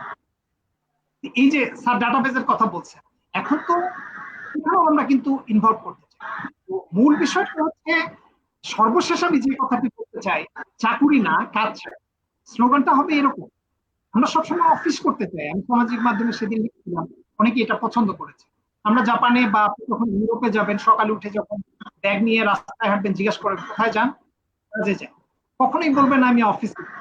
কিন্তু আমরা বাঙালিরা সবসময় বলি কি অফিসে যাবো। ভাই আজকে অফিসে যেতে দেরি হয়ে গেলে, কারণ বৃষ্টি হচ্ছে, কাজ হলে কিন্তু দেরি হয়ে গেলে অনেক বিপদ, কিন্তু অফিস দেরি হয়ে গেলে তো কিছু নাই। তো আমরা কাজকে ভালোবাসি না, আমরা অফিস করতে চাই। আমরা স্যুট টাই পরে অফিস করতে চাই। আমরা এয়ার কন্ডিশন রুম চাই। কিন্তু আমরা কখনোই ভাবি না যে আমরা যে দুপুরে, সকালে বা বিকেলে বা সন্ধ্যায় যে খাবারগুলো পেতে চাই সেটাকে উৎপাদন করতে। সবাই যদি আমরা অফিসে বসে থাকতে চাই, তাহলে আমাদের দেশে সেদিন দেখলাম আমরা এখন স্ট্রবেরি উৎপাদন করি, আমরা আরবের খেজুর এখন এখানে উৎপাদন করতে পাচ্ছি। আমাদের অনেক যে প্রয়োজনীয় এবং যেটাকে আমরা আগে বিদেশি ফল সেগুলো এখন বাংলাদেশে উৎপাদন করছি, কিন্তু কত পার্সেন্ট আমরা নিজেরা সেই প্রোডাকশনের সঙ্গে জড়িত। তারপর আরেকটি বিষয়, বিশ্ববিদ্যালয়ে যারা কৃষিতে পড়ে, আমি মনে করি যে তারা যেখানেই চাকরি করুক না কেন, তাদের মিনিমাম একটা করে নিজস্ব ফার্ম থাকা উচিত, খুব ছোট আকারে হলে। সেটা গ্রামের বাড়িতে করতে পারে বা সে যেখানে চাকরি, তাহলে হবে কি তার অন দি জব ট্রেনিং বলতে একটা কথা আছে, নিজের একটা ফার্ম থাকলে সে সেটা করতে পারে। আমি যেখানেই থাকি না কেন, যে বাসায় থাকি না কেন, কমপক্ষে 4-5টা টপ বা 8-10টা টপে আমি এগুলো কালচার করার চেষ্টা করি, জানার চেষ্টা করি যে আরবান এগ্রিকালচার, বাংলাদেশের যে আরবান এগ্রিকালচার প্রথম প্রজেক্টটি, আমি এটা বলতে পারি যে আমি যখন এফএও বাংলাদেশে ছিলাম তখন আরবান এগ্রিকালচারের প্রথম প্রজেক্ট বাংলাদেশে আসে। সেটি এখন অনেক বিস্তৃত হয়েছে, কিন্তু আমি মনে করবো না যে সেটি ম্যাক্সিমাম জায়গায় গিয়েছে। সর্বশেষ আমি আর আলোচনা দীর্ঘায়িত করবো না, অনেক সময় নিয়েছি। তো রিস্ক বা ঝুঁকি যেটি, সেটির ক্ষেত্রে প্রথম প্রশ্ন হচ্ছে KNOW, জানি রিস্ক কি, ঝুঁকিটা কি, কৃষির ঝুঁকিটা কি। আবারও বলি, কৃষির ঝুঁকিটা হচ্ছে প্রোডাকশন বা টেকনোলজিক্যাল রিস্ক আছে, লেবার রিস্ক আছে, যে শ্রম থেকে যে ঝুঁকিটা আসতেছে, আমরা সঠিকভাবে কৃষিতে শ্রমিক পাচ্ছি না, কাজ করার লোক পাচ্ছি না। পলিসি যদিও আমাদের কৃষি বান্ধব, অনেক ভালো পলিসি আছে, অনেক প্ল্যান অফ অ্যাকশন আছে, কিন্তু বাস্তবায়নে গিয়ে সেই পর্যায়ে নেই। আপনি পেপার পত্রিকায় দেখলে দেখবেন যে সব ক্ষেত্রেই কিছু না কিছু দুর্নীতির প্রশ্ন আজকাল জনগণ তুলে ধরছে। কৃষিতে যদিও কম, কিন্তু আমরা সেখানে জিরো টলারেন্সের কথা বলবো। তারপরে আমরা প্রযুক্তিগত দিকে আমরা অনেক ভালো, কিন্তু এখানেও আমি বলবো যে এক্সিলেন্স আনার জন্য there is no limit for excellence. আপনি যত ভালো করতে চাইবেন সেখানে আরো, এখন অনেক ন্যানো টেকনোলজি আসছে, টিস্যু কালচার আসছে, আমাদের সেই টেকনোলজি গুলোকে গ্রাম পর্যায়ে নিয়ে আসা, আমরা সিজনে একবার আম পাই, 12 মাসি আমকে প্রমোট করা। আগে আমরা টমেটো, গাজর বা অন্যান্য যে শীতকালীন ইয়ে ছিল সেগুলোকে ঋতুভিত্তিক না রেখে সব সময়ের জন্য বাজারে রাখা, এবং সুষম খাদ্যের পরিমাণগুলো, নিরাপদ খাদ্যের বিষয়গুলোকে প্রমোট করা একই সঙ্গে, যে কারণে আমরা বলি যে কমপ্লিট টেকনোলজিক্যাল। আর ফাইন্যান্সিং যে রিস্কটা আছে, কখনোই কৃষিতে 13%, 17%, 27% মাইক্রো ক্রেডিট দিয়ে কৃষি কখনো গড়ে উঠবে এটা আমি বিশ্বাস করি। এর আগেও আমি বলেছি যে আমি নিজেও একটা পাইলট প্রজেক্ট হাতে নিয়েছি, যে কৃষকদেরকে বিনা সুদে ঋণ দেওয়ার। আমি 25 জনকে দিয়ে শুরু করেছি। এবছর আমি দেখতে চাই যে তাদের এখানে সরকার ইচ্ছা করলে এটি নিতে পারে কিছু কিছু জায়গায়। আমরা তো অনেক কিছুই সরকারের দিক থেকে বিনা সুদে কৃষকদেরকে লোন দিয়ে তাদের কৃষিকে স্ট্রং দাঁড় করালে কিন্তু বাংলাদেশ দাঁড় করাবে। তো ধন্যবাদ বিসাফ ফাউন্ডেশন মাননীয় সভাপতির মাধ্যমে সকলকে, এবং আজকে যারা শুনছে।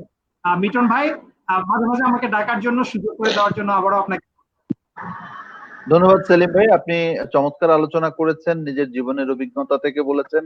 আমি এখানে মোহাম্মদ মাসুম সাহেবের একটা কোটেশন পড়ে শোনাতে চাই। উনি বলছেন, যুবকদের লাভজনক কৃষিতে সম্পৃক্ত করতে হবে, সনাতন কৃষিতে নয়। কথাটা খুবই গুরুত্বপূর্ণ, কিন্তু সনাতন কৃষিকে লাভজনক কৃষিতে রূপান্তরের জন্য যে মেধাটা দরকার, যে আয়োজনটা দরকার, সেইখানে কিন্তু তরুণ যুবকদের অংশগ্রহণের প্রয়োজনীয়তা রয়েছে, এবং তরুণরা যদি সেখানে অংশগ্রহণ করে তাহলে আমাদের যে সনাতনী কৃষি, এই সনাতনী কৃষি একটা লাভজনক কৃষিতে রূপান্তরিত হতে পারে। অনেকগুলো কমেন্টস এসছে, দর্শক মন্ডলী আপনারা দেখেছেন। ইভেন প্রযুক্তির ব্যবহারের কথাও বলা হয়েছে, রাজনৈতিক অঙ্গীকারের কথা বলা হয়েছে। শহীদউদ্দিন আকবর বলেছেন যে রাজনৈতিক অঙ্গীকার ছাড়া কোনো দেশই এগোতে পারবে না, পারে নাই, এবং কৃষির উন্নয়নও সেটা কঠিন হয়ে যাবে। আমাদের দেশেও আপনি বলছেন যে অনেক সুন্দর সুন্দর নীতিমালা রয়েছে, কিন্তু অ্যাকশন সেটা আমরা দেখতে পাচ্ছি না। আমাদের সরকার অনেক কথাই বলছে, কিন্তু কথা এবং কাজের মধ্যে একটা কোথাও গ্যাপ আছে। বিশেষ করে ঝুঁকি মোকাবেলায়, গতকালকের পত্রিকাতেও আছে, মাননীয় কৃষিমন্ত্রী বলেছেন এবারের বন্যায় 450 কোটি টাকার ফসল ক্ষতি হয়েছে। তো যদি সেটা হয়ে থাকে তাহলে সেই ক্ষতি পোষানোর জন্য সরকারের পরিকল্পনা কি, সেরকম কোনো কথা তো আমরা শুনলাম না। তো যাই হোক, এইরকম কিছু গ্যাপ আছে, সেই গ্যাপ গুলো বোধহয় পূরণ হওয়া দরকার। আমরা একটু মহিদুল হক খানের কথা শুনতে চাই। দেখতে দেখতে অনেক সময় পেরিয়ে গেছে। জনাব মহিদুল হক খান, আপনি যদি একটু আমাদেরকে বলেন আপনার অনুভূতি। ধন্যবাদ মিঠুন ভাই। শোনা যাচ্ছে? জি, শোনা যাচ্ছে। আচ্ছা, আমি কথা শিল্পী না, আমি একটু শ্রোতা, শ্রোতা হিসাবে ভালো আর কি। দেখছিলাম যে আপনারা এখানে সবাই আছেন মানুষ, আপনি চাচ্ছিলেন যে অংশগ্রহণ হোক। শ্রোতা শিল্পী, হ্যাঁ, এখন তো অনেক অনেক ধরনের বিশেষণ বেরিয়েছে, শ্রোতা শিল্পী বলতে পারেন। আমি তো এদের সঙ্গে জড়িত, বিশেষ করে আনিকা আছে, এখানে শাহেদ আছে, এদেরকে দেখি, সবসময় দেখি আমার আশপাশে। যেহেতু 2-3 মাস 4 মাস যাবত দেখা হচ্ছে না, ঘরের ভিতরে আটকা, তবে যোগাযোগ টুকটাক যে হয় না তাও না। আমি যেটা বলতে চাই, এখানে সেলিম ভাই আছেন। সেলিম ভাই, আজকে আপনার যে প্রোগ্রামটা আছে ছায়া সংসদ, সে ছায়া সংসদের বিষয়ে যেহেতু আলোচনাটা একটু কনসেন্ট্রেটেড, সেই জন্য হয়তো কৃষি নিয়ে ডিটেল আলোচনা হচ্ছে। যুবকদের আলোচনা করতে গেলে আসলে তো কৃষির ভিতরে কত % যুবক জড়িত আছে আমি জানি না। যারা জড়িত আছেন তারা আমাদের সঙ্গে কতটুকু আছেন এই আপনাদের যে মানে সংগঠনের সঙ্গে, সেটাও একটা প্রশ্ন সাপেক্ষ।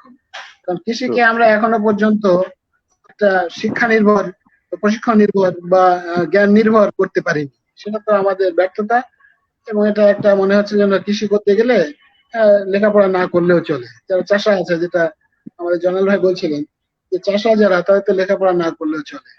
এই ধারণাটা থেকে আমরা এখনো পরিবর্তন করতে পারিনি। আমরা চেষ্টা করছি যে আসলে যে বাণিজ্যিক কৃষিতে রূপান্তর এবং সেখানে ট্রান্সফরমেশন।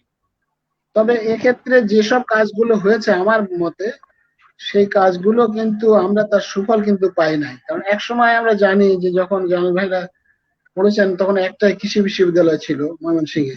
তারপরে এখন অনেকগুলো কৃষি বিশ্ববিদ্যালয় হয়েছে, সেখানে কলেজ হয়েছে, কৃষি শিক্ষা, এমনকি কোর্সের ভিতরে কৃষি শিক্ষাটা একটা কারিকুলামের মধ্যে আছে। কিন্তু সেখানে কিন্তু আমরা তার কোনো প্রতিফলন আমরা কিন্তু কৃষি কাজে এখনো পর্যন্ত সেভাবে দেখছি না। বিচ্ছিন্ন ভাবে অনেক কিছুই হয়, সব জায়গায় হয়। আমাদের একটা ছেলে ফাইম সালে, সে 33 বছর বয়সে সে ওই আমেরিকায় গিয়ে একটা বিশাল অ্যাপার্টমেন্ট কিনে বসেছিল, আমরা হয়তো খবরও রাখি নাই। সে 30 কোটি টাকা দিয়ে একটা বা 20-25 কোটি টাকা দিয়ে অ্যাপার্টমেন্ট কিনে সে বিশাল সাফল্য অর্জন করছে। এরকম সব সময় থাকবে, সব দেশেই আছে বিচ্ছিন্ন ঘটনা, কিন্তু এটা কমন না। আমাদের কথা হলো সবাইকে আমরা কিভাবে সম্পৃক্ত করতে পারি, যারা পিছিয়ে আছে তাদেরকে কতটুকু আমরা এগিয়ে দিতে পারি। আমরা যারা এগিয়ে আছে তাদেরকে কিন্তু এগিয়ে দেওয়া লাগে না। 5% 10% মানুষ সবসময় এগিয়ে থাকে। একটা ক্লাসে আপনি যদি দেখেন 5-10% ছেলে মেয়ে, তারা তাদের কিছু না করলেও, তার বেঁধে রাখলেও তারা এগিয়ে যায়, বুঝছেন না? তাদের নিয়ে চিন্তা না, চিন্তা হলো মেজরিটি নিয়ে। 90% 95% যাদেরকে সহায়তা প্রয়োজন, তাদেরকে আমরা কি দিতে পারলাম, রাষ্ট্র তাদেরকে কি দিতে পারে, সেই জায়গাটা আমরা মিস করছি।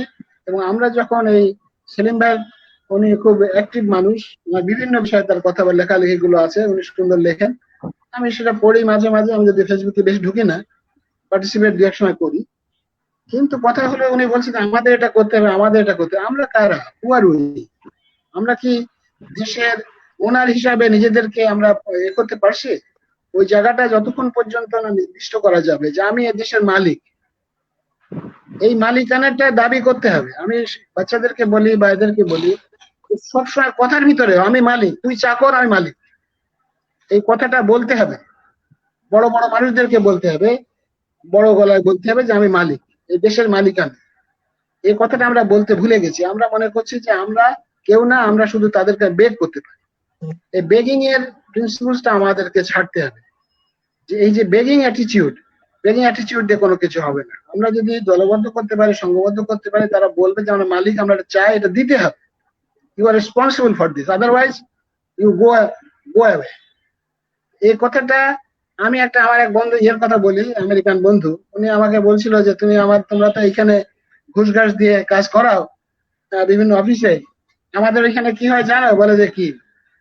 বলে যে আমরা যদি যাই একটা জায়গায় দেখি একজন খাচ্ছে, তাহলে আমরা বলি এই মনে করেন টিফিন টাইম হয়ে গেছে, লাঞ্চ টাইম, একজন খাওয়া দাওয়া করছে, আমি বলি যে ভাই খাওয়াটা আমার পয়সায় আসতেছে, তুমি আমার কাজটা করে তারপরে খাও। সুতরাং প্রায়োরিটি আমার কাজটা আগে, তুমি তারপরে খাও ভাই, ওটা পরে খেলেও চলবে।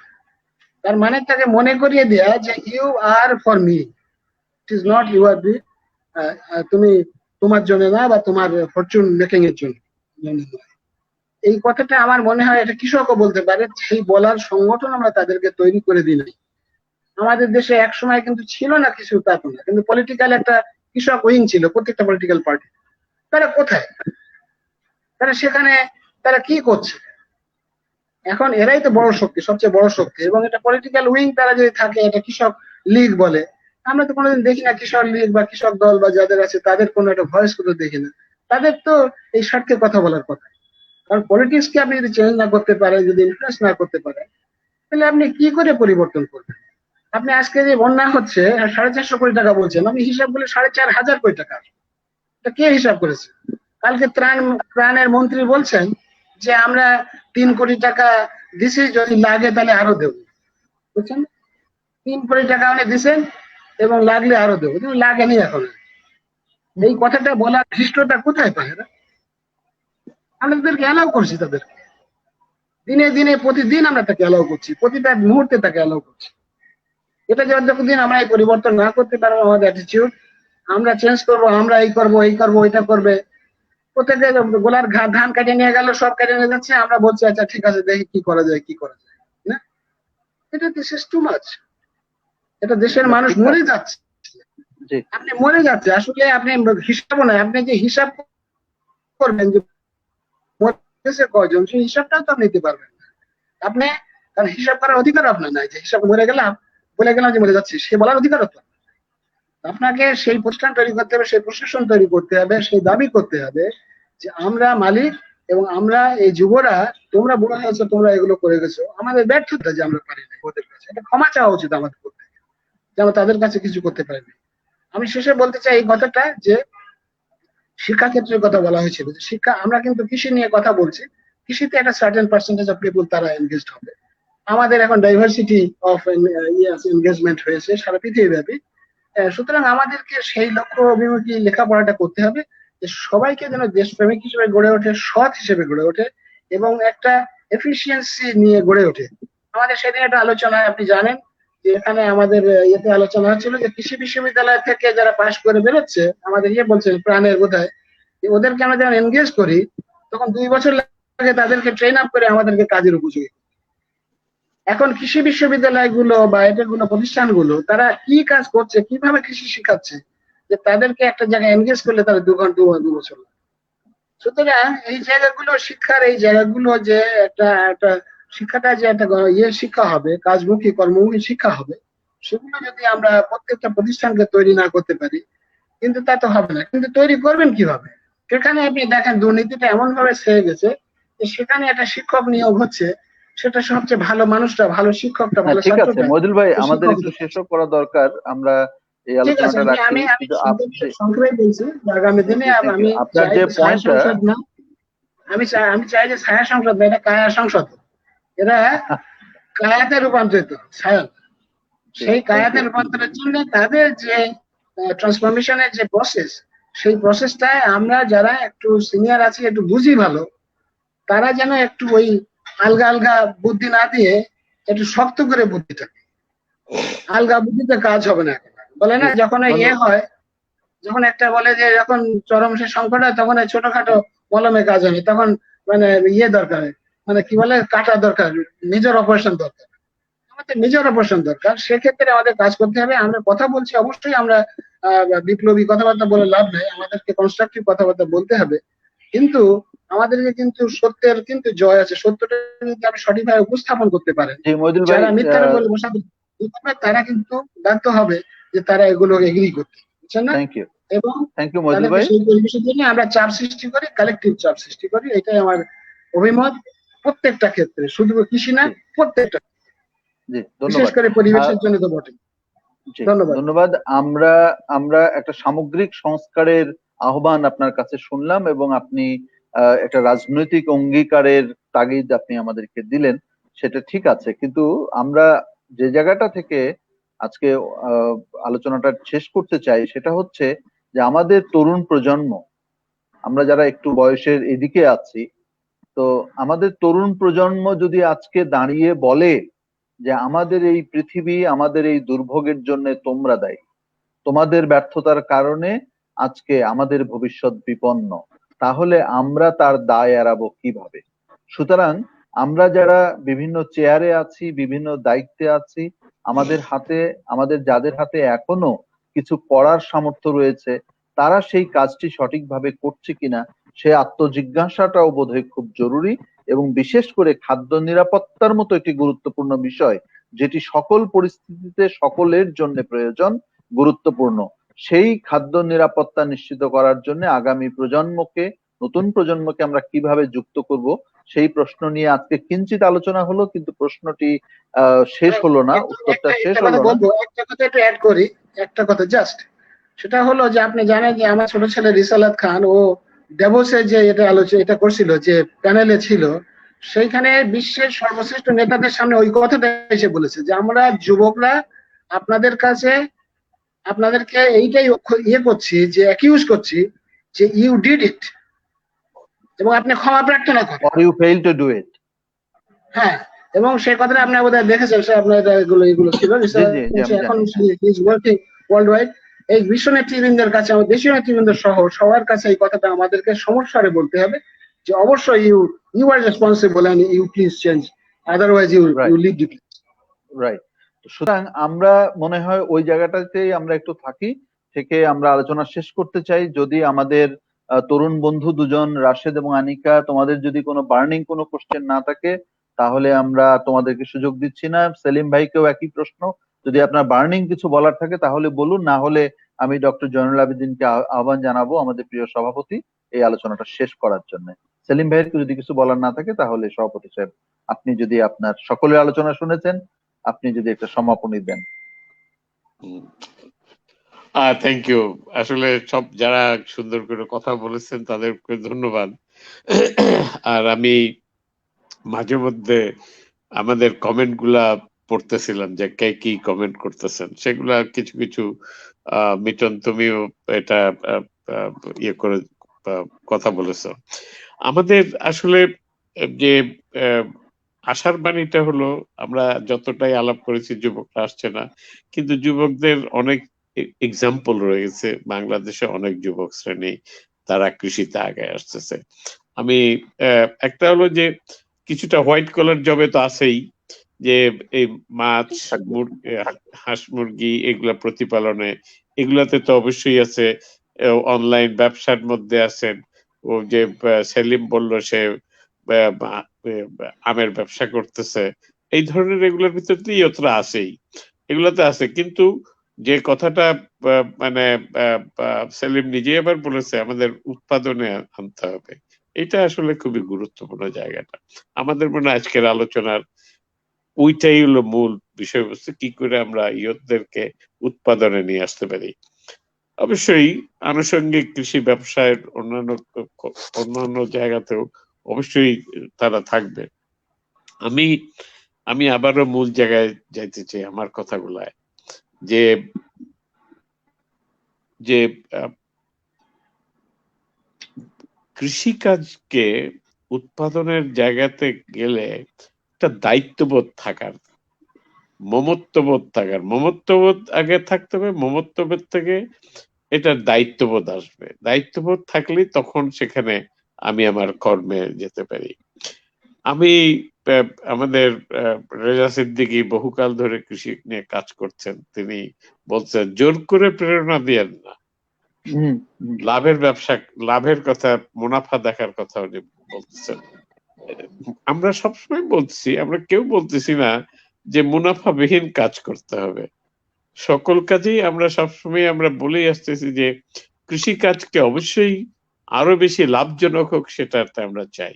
সেটা একটা আলাদা প্রশ্ন, কিন্তু এই মুনাফা হচ্ছে কি হচ্ছে না এইটা চিন্তা করে আমার বাবা কিন্তু ভোরবেলায় ফজরের নামাজ পড়ে কৃষি কাজে যায় নাই। এখনো যারা মাঠে নেমে সকালবেলায় কাজ করতেছেন, কতটুকু মুনাফা হবে ওটা হিসাব করে নিয়ে কিন্তু যাচ্ছেন না। হতে পারে নাও পারে, সেই ঝুঁকিটা নিয়েই তারা যাচ্ছে কিন্তু কাজ করতে। জিনিসটা হলো সেখানে তার দায়িত্ববোধ পালন করছে, তাকে জমিতে ধানটা লাগাতে হবে, তাকে জমিটা চাষ করতে হবে, তার পরিবারের করতে হবে, পরিবারের জন্য আয় বৃদ্ধি করতে হবে। এই দায়িত্ববোধটা তার আছে এবং ওটা একটা প্রফেশন হিসেবে তার কাছে রয়ে গেছে। ফলে প্রেরণাটা ওই জায়গায়। আমি আবারও বলতেছি, জোর করে প্রেরণা দেওয়া যাবে না, কোনোদিনও দেওয়ার কথা বলছিও না আমরা।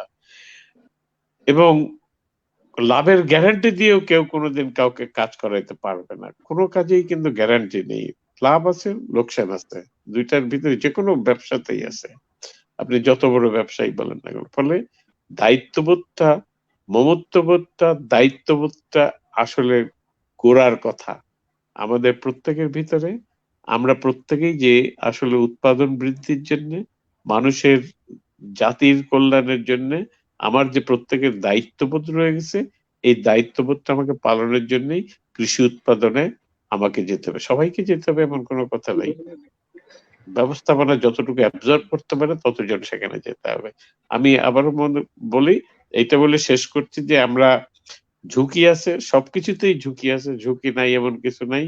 আমি আবারও আমার কথাটা, আমাদের চিরচলিত কথা নো রিস্ক নো গেইন, এই কথাটা আছেই, কিন্তু আমাদের ওই জায়গাটায় দায়িত্ববোধটা নিয়ে, মমত্ববোধ আর দায়িত্ববোধটা আমাদের বড় প্রেরণা থাকা দরকার।